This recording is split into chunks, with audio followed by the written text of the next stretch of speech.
Miss ko rin po kayong lahat kasi kami po ay last week ay wala ng family ko dahil yung mami po namin bigla pong nag-aya ng outing. Ano po yun Mai? Alam niyo yung Mai? Mai Pilit. Ayan. Hi mami, nanonood yan eh. Ayan. Marami po ditong nanay, ganun, tama ba? Isuot mo yan, isuot mo yan. Ayan. May nagtatama, may nag-agree ka agad. Di ba? Pero na-appreciate ko yan si Mami sobra. At alam ko ganun din kayo sa mga mother nyo. At sa mga tatay at mga daddy natin, di ba? Tayo ay nagpapasalamat sa kanila kasi silang ginagamit ng Lord para sa ating mga anak to be an avenue of blessing. Amen? Sige. Gusto ko lang din pong magpasalamat sa Lord kasi after nga po nung outing namin, hindi ko malaman kung bakit. Nagkasakit kasi ako. Sumakit yung tiyan ko, tapos nilagnat ako for 2 days. Di ko alam kung dahil ba sa pakana ni Kuya Rene, kasi may nagdala sa amin doon ng talaba, pero feeling ko hindi naman yun.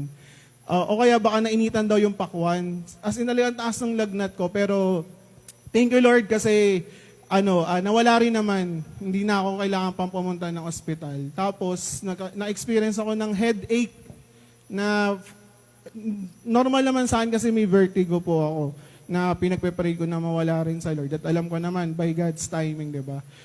Pero nagpa-check up ako kasi kahapon, 5th day na tuloy-tuloy yung sakit ng ulo. Sabi nung doktor namin sa office, normal naman yung BP mo po, pa-check nyo yung sa mata nyo. Ito yung nakakatawa kasi pakikita ko sa inyo yung itsura ng hindi good news. Pero good news naman din. Gulo, no? Pero eto na. So, pumunta ako sa hospital kahapon. Nagpa-check up ako. Nagpa-check po ako sa ophthalmology. Sabi niya, yung mga leading questions nakakatakot kasi. Sabi niya, Sir, kamusta po? Sabi ko, sumasakit po yung ulo ko 5 days na. Ha? 5 days na? Parang kinabahan namang agad ako na sa may paha. Tapos, sabi niya, chinek niya. Ngayon lang ako nakakita. Kala ko kasi, di ba pagka-opta, normal yung chinecheck lang yung grado ng mata. Yun parang, Sir, tingin ka dito, patong niyo po yung baba niyo. Tapos mamaya, Sir, talikod ka, patong mo yung baba mo dyan. Tapos, Sir, upo ka dito. 3 machine kagad yung ginamit. Sabi ko, ang dami naman, nakakatakot naman. Tapos, yung ulo niyo po ba sumasakit po?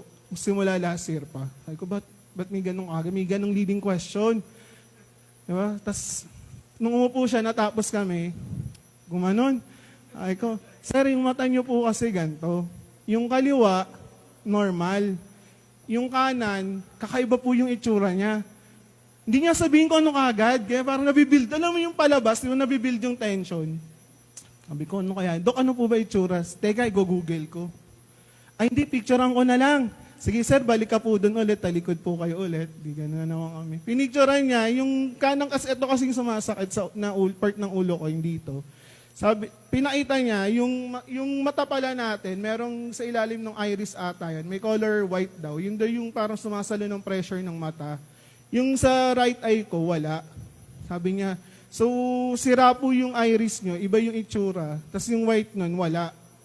Yun po yung sumasalo ng pressure. Sabi ko, yun po ba yung dahilan ba't sumasakit yung mata? Yung ulo ko po, hindi po. Gusto kong saktan si Doc. Ano pong gagawin ko? Tataasan po natin yung grado nyo, tapos babalik po kayo next week para makita po natin kung okay na. So yun po yung good news. Diba? Nakaka-bad trip lang si Doc kasi binild up yung tension eh. Sumasakit po ba ulo nyo last year pa? Ganyan. Ito po kasi hindi po normal yung right eye nyo, ganyan. Biglang okay naman pala. Diba? So, yung good news na alam natin na galing sa Lord, hindi ganon. Diba? Alam natin na over-the-top good news, yun yung lagi natin naririnig dito sa church. Tama ba?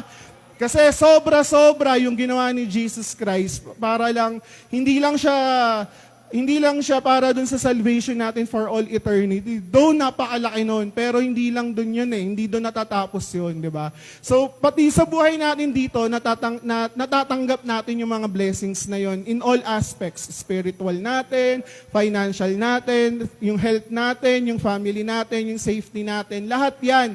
Di ba? Lahat ng maisip natin, yung work, school, lahat yan, covered ng dugo na binigay ni Jesus Christ. Amen? At natutuwa rin ako kasi yung isa na lagi kong sinisendan every Sunday, ng live natin. Kasama na namin yung pinakabata po ngayon din sa Makati, si Ate Carol. Ayan. Nanay po yan ni Kuya MJ, asawa ni Ate Paula. Ayan, so kasama na natin siya pero lagi po siyang nanonood din sa live. Good morning yan. So, ayan. So, before we start, gusto ko munang pray muna tayo, no? Para namnamin natin yung presence ng Lord. Lord, maraming salamat po sa presensya mo ngayong araw. At alam po namin, Panginoon, na hindi mo kaming iniiwan at hindi mo kaming pababayaan kailanman, Lord. Kaya hayaan mo, Panginoon, na anuman pong marinig namin, Lord God, hayaan mo, Lord God, na tumanim sa aming puso, Panginoon, yung mga salita na manggagaling sa'yo. Lord God, hayaan mo, Panginoon, na magbunga ito sa aming buhay, Lord God, ng pananampalataya, Lord God, ng pag-asa, Panginoon, at alam namin, Panginoon, ang lahat ng ito ay mangyayari ng dahil sa'yo. Hayaan mo, Panginoon, na maibahagi namin ito sa iba po naming mga kakilala, sa mga mahal namin sa buhay. Kaya Lord, tinataas namin ito, panalangin na ito sa pamamagitan ng iyong matamis na pangalan, aming Panginoong Jesus, at ang lahat ay magsabi ng Amen. Praise God. So sige, let's start. Ang topic natin for today, syempre i-on ko muna to. Sige pa, F5 muna ako. Ayan. Nakikita nyo? Ang title natin for today ay The Battle is a Battle Cry. Or the gospel is a battle cry. Ayan. Sige, oh. Right eye. May palo sa tao ngayon. Di ba? Tuloy natin. Mahina. Ayan. Yan, yung mga nangiti, napanood yan, yung mga hindi, bata pa masyado. Di ba? So, yung narinig, sabi niya, Spartans, what is your profession? Ang bilis si tatay. Kala ko si Tiger Woods kanina, nagdito eh. Sinundan ni Selena Gomez pa rin. Di ba? Sige, tuloy natin. So una po ba, ano po ba yung battle cry? Any idea? Yan. So sige, tanungin na natin si paring Google. Ang sabi ni Google, it is a word or phrase shouted by soldiers going into battle to express solidarity and intimidate the enemy. So pinakikita kung paano sila nagkakaisa at syempre para i-intimidate or takutin yung kalaban nila. So ayun yung ginawa doon, 'di ba? Pwede rin siyang a slogan for expressing the ideals of people engaged in a campaign, yung mga nagrarally. Ibaba, presyo ng McDo, 'di ba? Mga ganun, 'di ba? Yan yung mga nag-agree si ate. Magrarally tayo mamaya, ate. Di ba? Alam ni Pastor John yan, tsaka ni ibang kapatid na nung mga kabataan ko rin, nung college, meron din kami yan, no to privatization, ganyan, no to budget cut, nung college namin. Di ba? Pero, God is good, di ba? Kasi binago nga tayo ng Lord. So, yung battle cry, yun. Kumbaga, meron, yung nagpapalakas ng emotion ng soldiers bago sila pumunta ng laban. Di ba? So yun yung battle cry. So let's discuss. So sabi doon sa mga previous weeks, lalo na ng last Sunday din, diba? Sabi doon, you are the salt of the earth. If the salt loses its saltiness, how can it be made salty again? It is no longer good for anything except to be thrown out and trampled underfoot. So before tayo mag-proceed pa, gusto ko lang din i-share na before ko naunawaan yung grace, isa to sa mga verse na kinatatakutan ko. Bakit? Kasi what if mawala yung alat ng salt na meron ako? Diba? Nakakatakot yun eh. Diba? Kasi baka tapak-tapakan na lang, baka mabaliwala na, baka madumihan ko yung pangalan ni Kristo. And then, grace appear, diba? Sabi ng grace, ba't ka matatakot na mawawala yung saltiness mo? Eh yung source nasa'yo. Amen? Si Jesus Christ nasa atin eh. Diba? So, paano mawawala yun ng lasa yung asin? Imposible yun. Diba? So kapatid, huwag kayong matatakot. Diba? Nakagaya ko na natakot noon, alam natin yung grace eh. Hindi tayo mawawalan ng alat. Bakit? Kasi si Kristo nasa atin. Amen? So, tuloy natin. Sinabi rin dito, you're also the light or you are the light of the world. A town built on a hill cannot be hidden. So kapatid, bilang ilaw, ikaw ay itinayo. So ka rin matatakot na baka hindi ka magliwanag kasi ginawa ka para magliwanag. There's no way for you na mapundi. Bakit? Kasi yung source ng ilaw ng buong creation nakatira rin sa atin. Amen? So, wag kang matatakot na kapag nasama ka sa gantong grupo, baka ma-impluwensyahan ako, ganyan. Hayaan mong magliwanag ka. Amen? So, neither do people light a lamp and put it under a bowl. Instead, they put it on a stand and it gives light to everyone in the house. Paano yan? Baka hindi ako magliwanag, baka maitago ko, or baka kung saan makagaya dyan, di ba? Tinatago daw, wag daw itatago sa ilalim. Kapatid, nasa tahanan ka ng Lord at ilalagay ka ng Lord dun sa part na makikita yung liwanag mo. Amen? At yung liwanag na dala mo, kagaya ng dala ng liwanag ng buwan. Di ba? Ano yon? Hindi natin sariling liwanag yung dala natin. Ang dala nating liwanag yung liwanag ng Diyos. Yung liwanag ni Jesus Christ. That we reflect papunta dun sa madilim na mundo na sinabi ni Tonan kanina. Kaya maraming tao lumalapit sa atin. Tataka kayo, no? Tulad kay Tatay Rodel, kay Kuya Rene, sinasabi nila. Diba? Nagpumupunta sa atin yung tao kasi ang gaan yung kausap. Diba? Ang light mong kausap. Why? Because yung light ng Lord na ikita sa'yo. Diba? Kumbaga yung dala mo, hindi balita, na ano lang, hindi chismis. Diba? Dala mo kaligayahan sa ibang tao. Bakit? Kasi normal na nagliliwanag yung buhay natin. Normal na nalalasahan ng tao yung buhay natin. Do you agree? Amen? So, in the same way, let your light shine. Nakita nyo? Let your light shine. Hindi naman sinabing na magliwanag ka, na maging maalat ka, hindi ka inutusan. Kasi you're already a salt, you are already a light. So you just let your light shine. Diba? Hayaan mo lang na magliwanag ka, hindi mo na kailangan pang pilitin na magliwanag. Amen? So, sabi niya, let your light shine before others that they may see your good deeds and glorify your Father in heaven. So, in everything that we do it for the Lord, as if we're doing it for the Lord para mag-glorify natin si God. Diba? So, normal na lang yon. Amen? Parang inaantok naman yung mga tao sa likod. Kuya Renel, ka magpa-exercise ka nga dito. Ayan, gusto niyo ba sumayaw? Ako, ayoko mainit eh. Tuloy natin. So, you are the salt of the earth and you are the light of the world. Amen?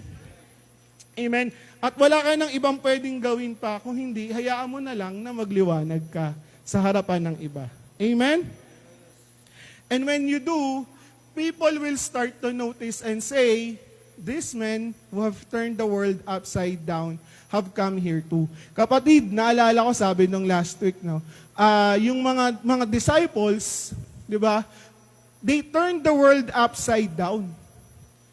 Sabi nga, 12 lang yun. Judas pa daw yung isa. Di ba? Eh dito ang dami natin. Amen? So every one of us is capable of turning the world upside down. Paano? Doon sa mga nagbabalita ng negative, we can provide hope. Di ba? Pag nag-share tayo sa kanila, we can pray for them. Diba? Pag mayroong pangangailangan yung kapwa natin, we can provide kahit kung paanong paraan man. Diba? We can provide our time. Do you agree? Payag ba kayo na baliktarin natin yung mundo? Diba? Na yung mga naririnig nating mga negative na balita sa TV, no? Palitan natin yung mga isip natin ng mga mabubuti.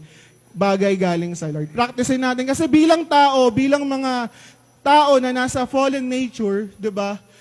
Normal sa atin na mag-isip ng negative. Kunwari, may nakita ka ba na paano mo dinidescribe yung tao? Kasi may kawork akong ganito eh.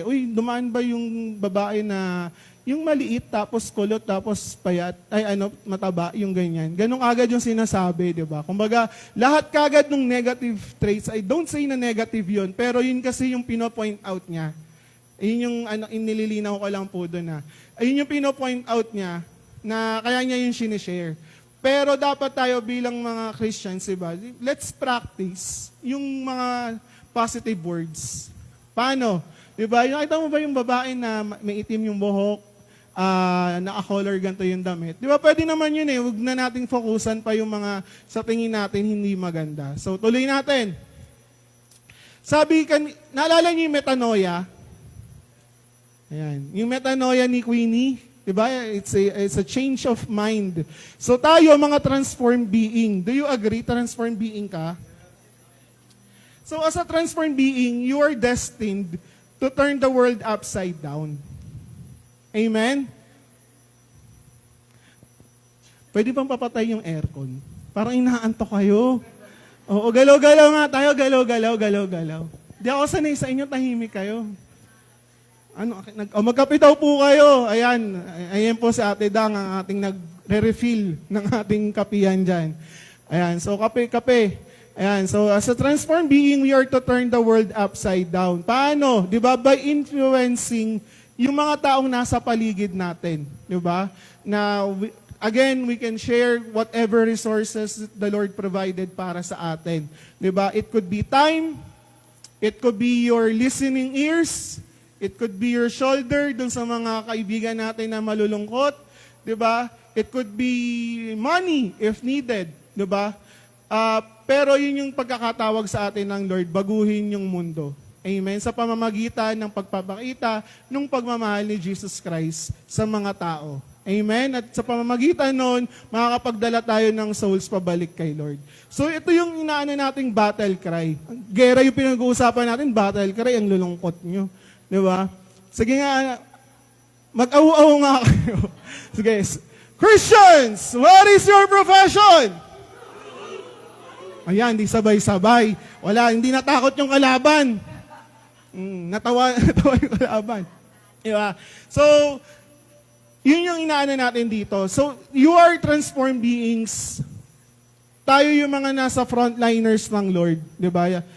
Tayo yung mga nasa harapan. Kaya minsan magtataka ka, di ba, when you receive a revelation from the Lord, di ba, parang bigla ka pang magkakaroon ng iniisip ng iba kung kailan na ako. May narinig na akong ganito eh. Pastor, bakit ganon? Nung nakakilala ako sa Lord, parang lalong dumami yung problema ko. Di ba? Ganyan. Bakit? Kasi nagiinit ka, kapatid, nagliliwanag ka eh. Nakikita ka ng kalaban, nakikita ka ni Satan. Kaya dadalihin to try to snatch kung ano yung light na meron ka. Pero sabi nga ng Bible, ang kaya na lang gawin ni Satan ay mandaya. Kaya huwag tayong papadaya. Amen? At pagpatuloy ka lang, pakita mo lang yung liwanag na nanggagaling sa Lord and hindi nyo yun magagawa. Kasi takot sa liwanag yan eh. Amen? Takot yung kalaban sa liwanag. Takot yan sa truth. Kaya importante na nagbabasa tayo ng Bible, na ikinig tayo ng mga salita ng Diyos. Amen? Sige po, tuloy natin. So, paano daw natin mapapakita yung pagiging transformed being natin?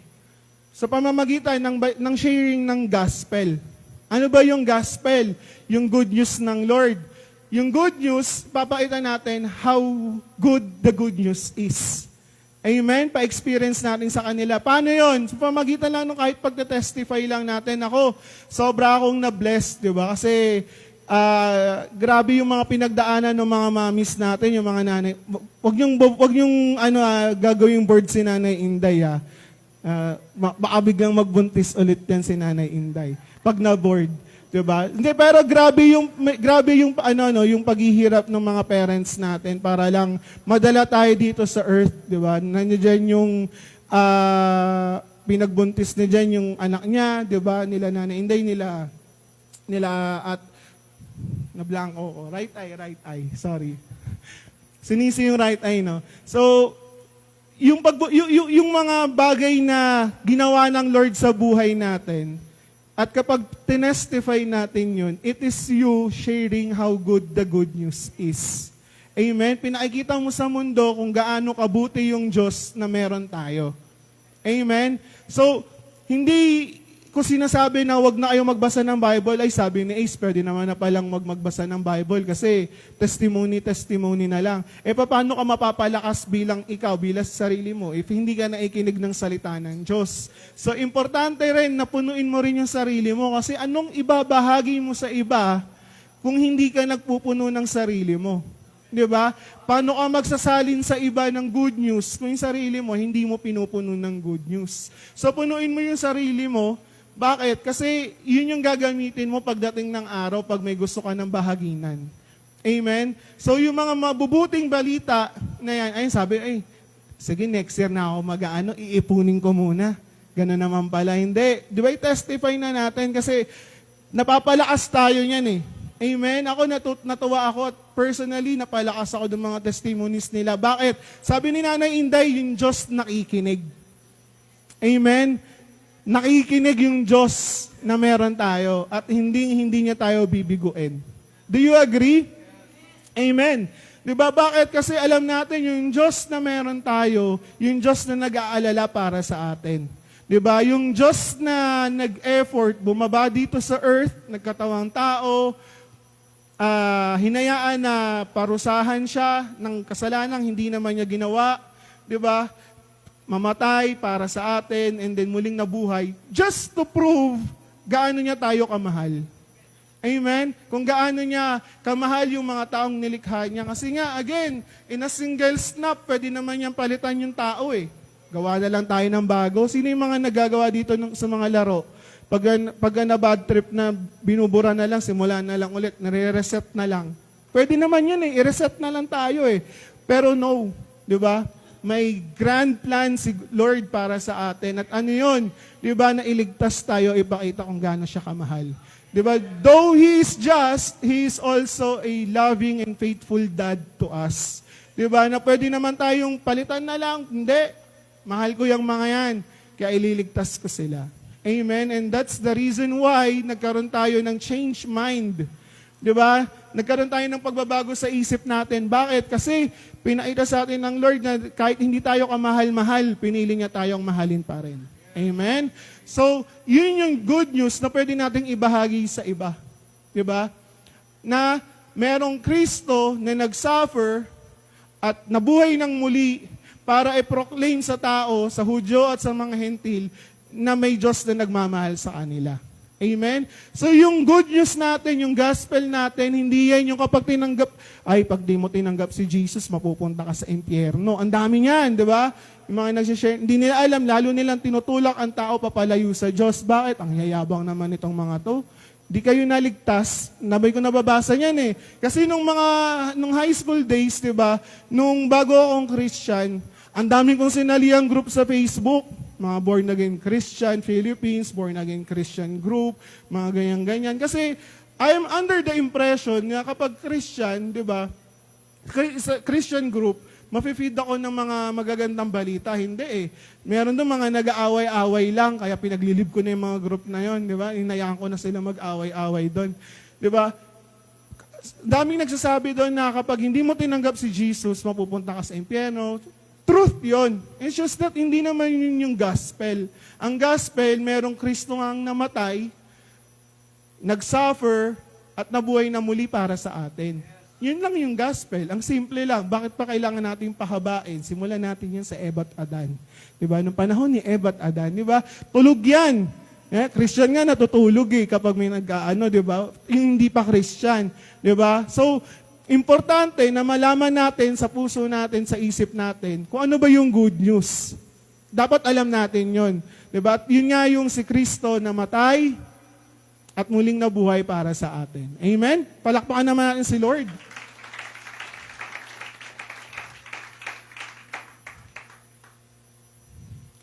So, yung death ni Jesus Christ, Jesus' death on the cross ended the old covenant of if you do this, you will prosper, and if you don't, you will be cursed. Do you agree? Amen? Kasi ang Old Testament, alam niyo ba yung meaning ng testament? Baka sabihin na ba, sinasabi lang natin ang sinasabi, tapos hindi natin alam ano yung ibig sabihin. Ano yung testament? Yan, kasunduan. Yan, so lumang kasunduan ng tao sa Diyos na kailangan ang tao makinig, gumawa ng mabuti para pagpalain, sundin yung 10 Commandments para pagpalain, pag hindi nagawa, susumpain sila. Diba? Yun yun. Diba? Yun, kaya nakikita mo, diba, yung Holy Spirit umaalis kapag hindi na sila sumusunod. Diba? So sabi dyan, yung kamatayan ni Kristo sa krus ay nagdala ng katapusan dun sa Old Covenant. Amen. Praise God, wala tayo sa Old Covenant, no? So when He said it is finished, binuksan niya yung way or yung pintuan papunta dun sa New Covenant, signed by His blood, sealed by His resurrection. Amen? So kapatid, ikaw ay nasa New Covenant, nasa bagong kasunduan. Di ba? Lahat ay si Kristo na ang gumawa. Amen? Wala na tayong ginawa doon bukod sa maniwala kay Kristo at sa tinapos niya sa krus. Amen? So hindi na tayo yung kapag nagkamali tayo, susumpain tayo. No, kasi talagang nasa fallen nature tayo. Kasumpa-sumpa naman talaga tayo eh. Kahit kahit nga hindi tayo gumawa ng kasalanan, impyerno pa rin naman punta ng tao eh. Do you agree? Diba?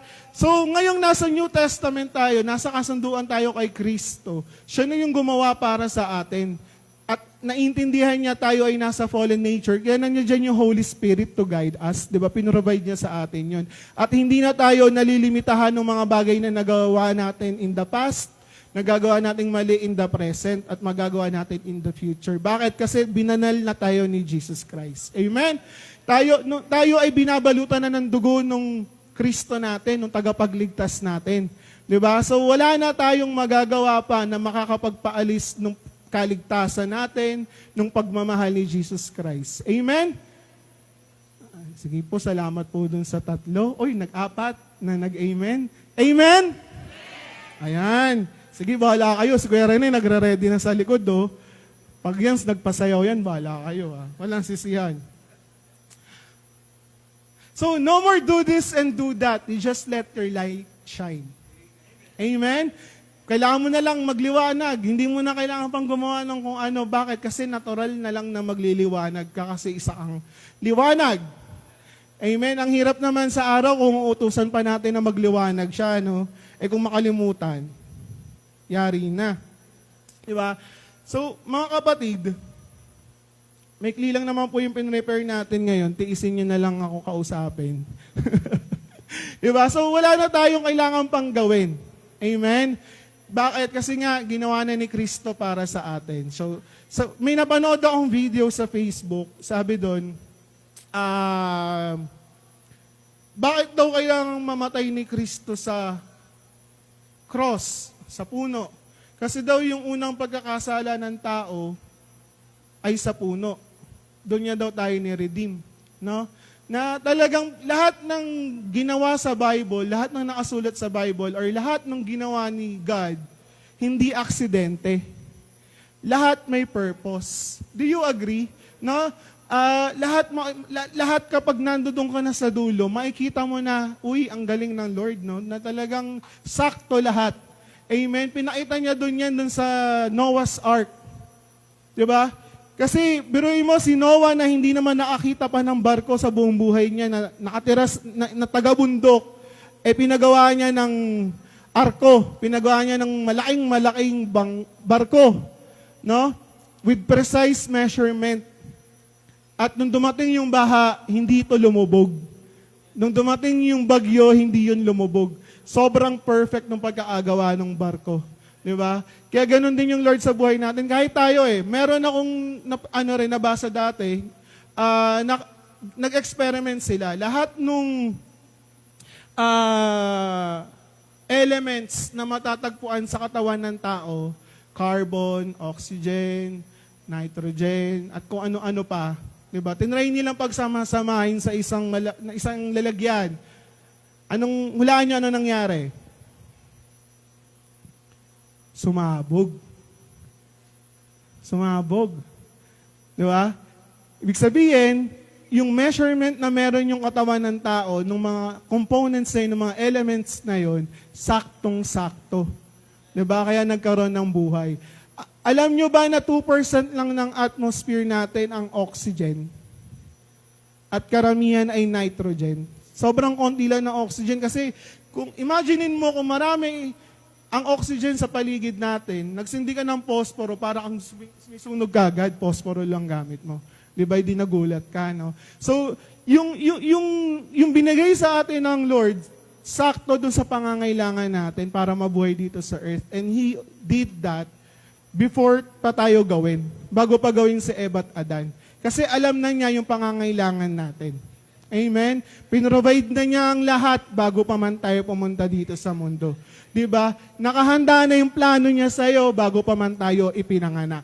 Amen? At kilala ka na niya bago ka pa man umiyak.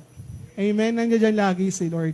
Kaya nga, hindi na niya tayo pinahirapan, siya na yung nag-effort sa cross para sa atin. Amen? Ang bait ng Daddy God natin, do you agree? Amen?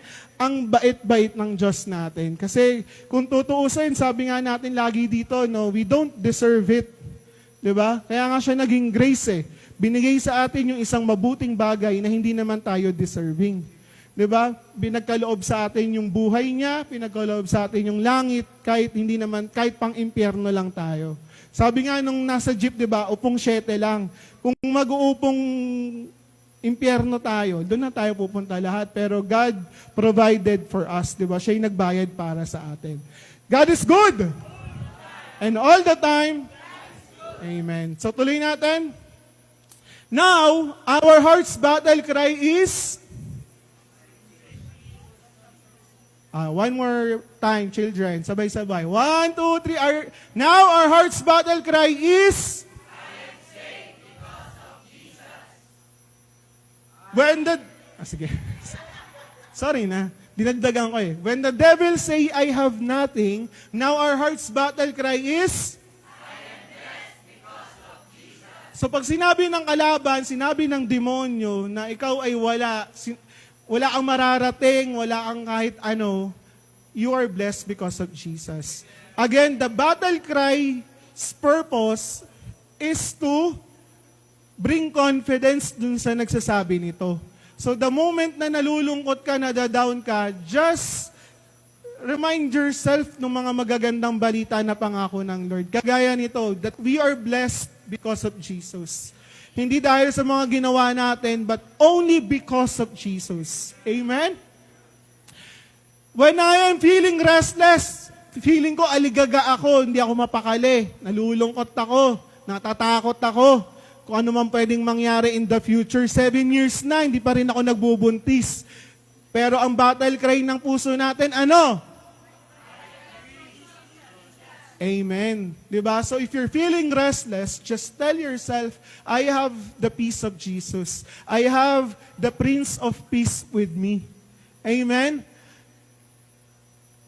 And now, our heart's battle cry is, this is my Redeemer. Amen? Tayo ngayon po ay redeemed dahil kay Jesus Christ. Amen? At wala nang makakapagbago nun. Sabi mo sa katabi mo, energy naman. Hindi, joke lang. Sabi mo sa katabi mo, kapatid, tinubos ka na. Sa kabila naman, kapatid,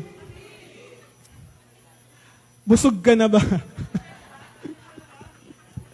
Ayan, nakapag-almusal na ba lahat? Ayan, grabe yung ginawa ng Lord para sa atin, di ba? Sabi ko nga nung nakaraan, di ba, yung huling tumayo ako dito, if we could only understand yung greatness, di ba, yung impact ng ginawa ng Lord para sa buhay natin, higit dito yung gagawin natin. So, kapatid, the gospel is a battle cry.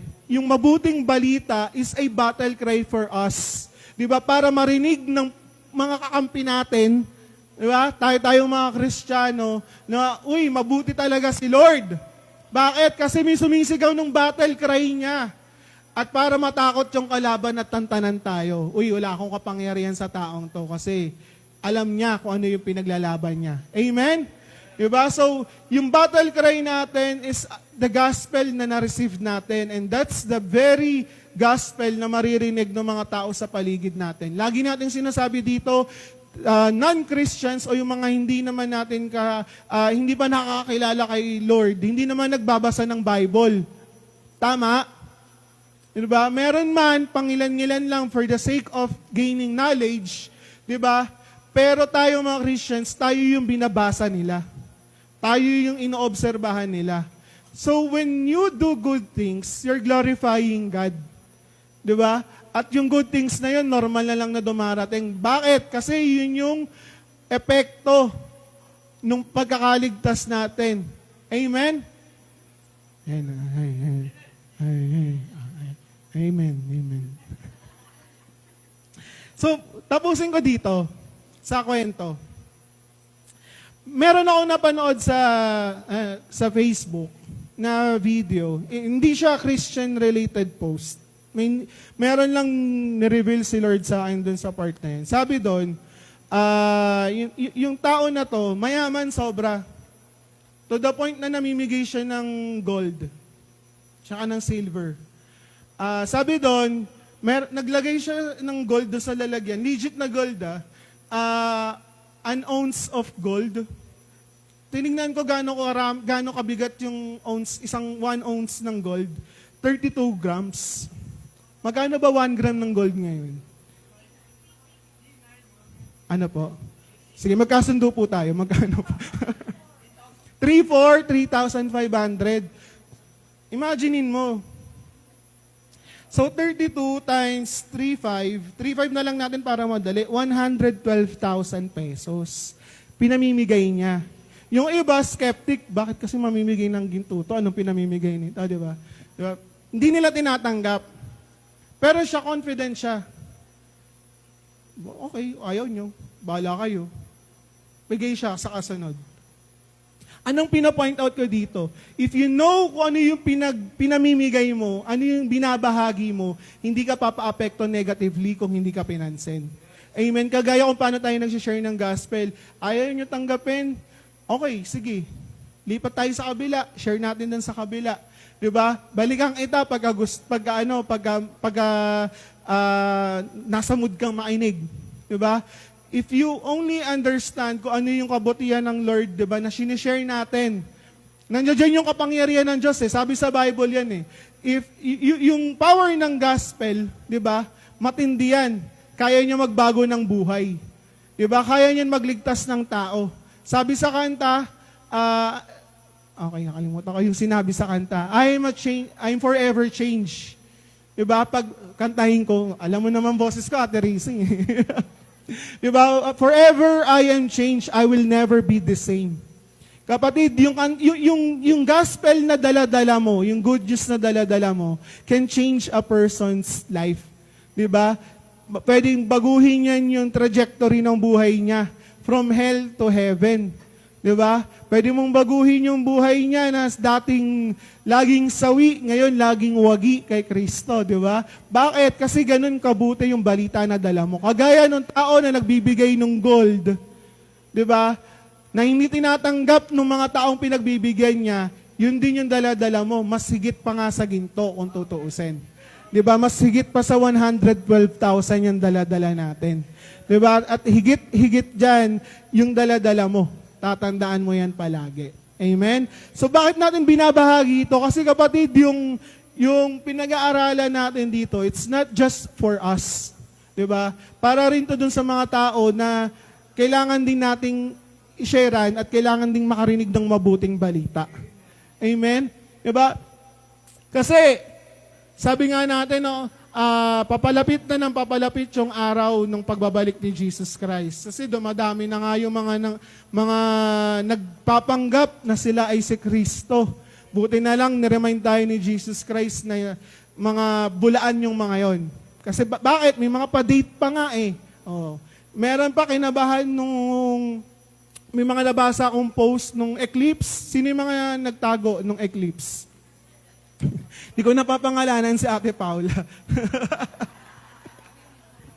Hindi, joke lang. Diba, ang dami ko nabasa sa post na eclipse daw, end of the world na, ganyan-ganyan. Eh, yung eclipse po, normal po yan. Lagi po nangyayari yan. Kaya lang, dahil nga maliit lang yung anino, hindi natin nakikita. Diba? At hindi laging total eclipse or solar eclipse. Minsan pahapyaw-hapyaw lang. So, huwag kayong matatakot doon. Pag may nagsabi sa inyo na, uy, magugunaw na ang mundo. Diba? Kasi nga, sino ba, may nakausap pa ako bata, kuya.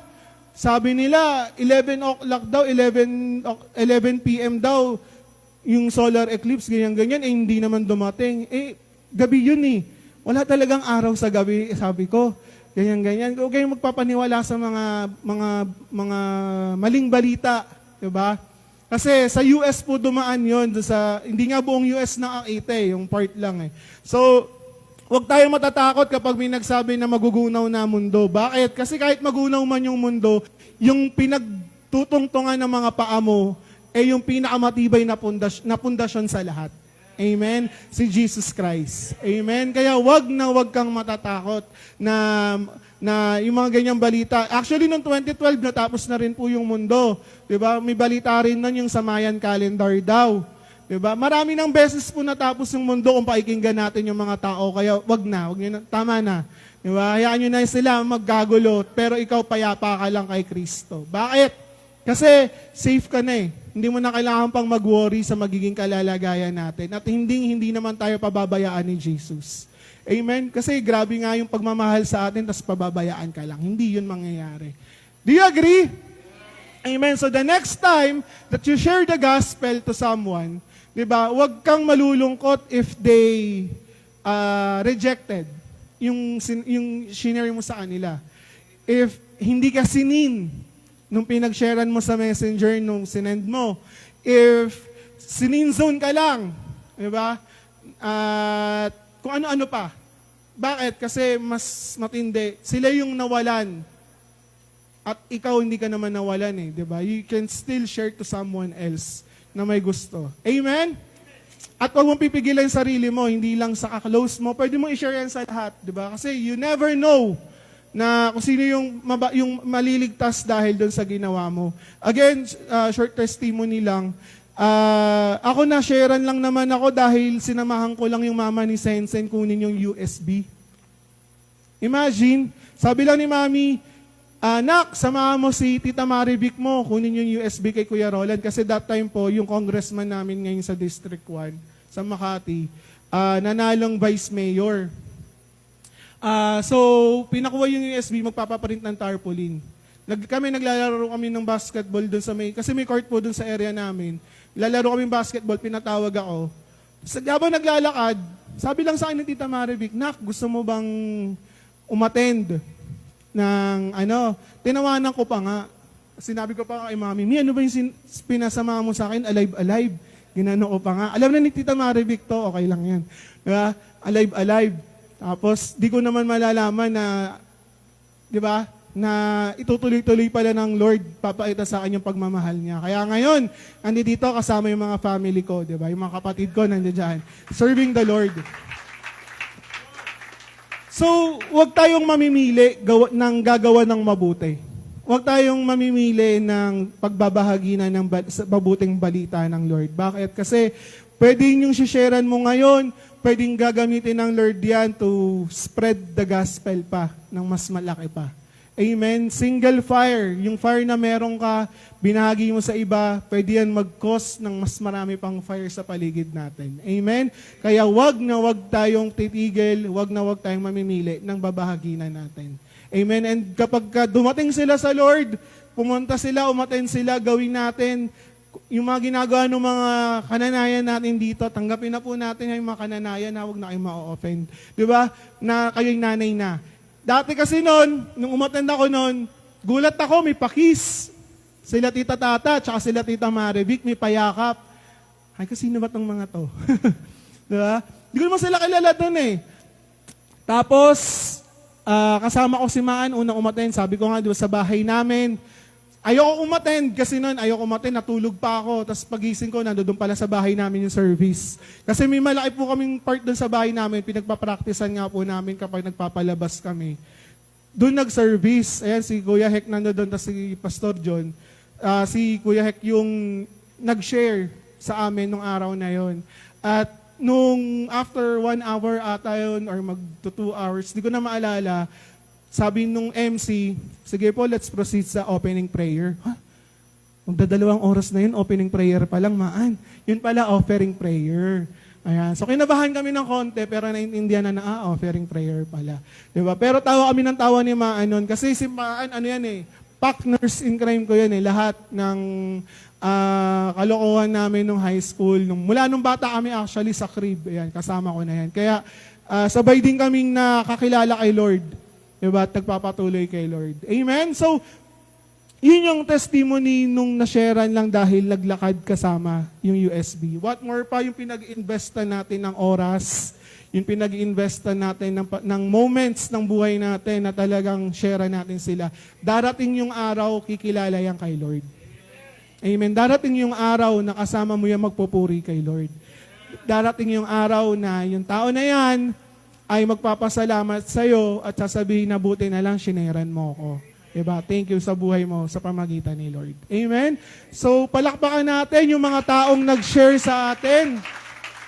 Diba? Kasi kung hindi sila nagpagamit sa Lord, wala tayo ngayon dito. Amen?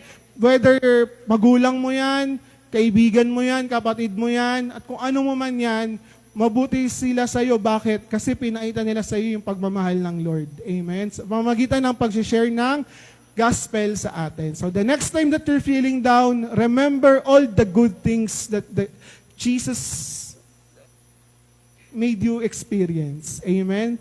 So, kasi we can experience God every day in different ways. Di ba? So, huwag natin kakalimutan yon. Sige po, mag-pray tayo. Let's end this day with a prayer. Father God, maraming salamat po, Panginoon, sa battle cry na pinagkaloob mo sa bawat isa, Lord. Alam po namin, Panginoon, na may mga pagkakataon na kami nalulungkot, Lord God. Pero, Lord, lagi mo kaming nire-remind na ikaw ay mabuti sa amin. Panginoon, maraming salamat po sapagkat hindi mo kami hinahayaan, Panginoon, na ma-down ng tuluyan, Lord God, sapagkat lagi kang nakaagapay sa amin. Lord, hayaan mo yung mga salita ngayong araw, Panginoon, ay tumanim sa aming mga isip, tumanim sa aming mga puso, Lord God, at kami makapagbahagi, Panginoon, sa ibang tao, Lord God, ng mga mabubuti mong ginawa sa aming buhay. Lord, hayaan mo na sa aming buhay, tanging pangalan mo ang maitaas. Panginoon, hayaan mo tanging pangalan mo ang makilala, Lord God. More of you, Jesus, sa aming mga buhay, more revelation, Panginoon, more manifestation, Lord God, sapagkat alam namin ang lahat ng ito ay nasa amin na. Kaya, Lord God, hinayaan namin na magliwanag ka, Lord God, sa aming buhay. Panginoon, hayaan mo, Lord God, na ikaw lamang, Panginoon, yung makita sa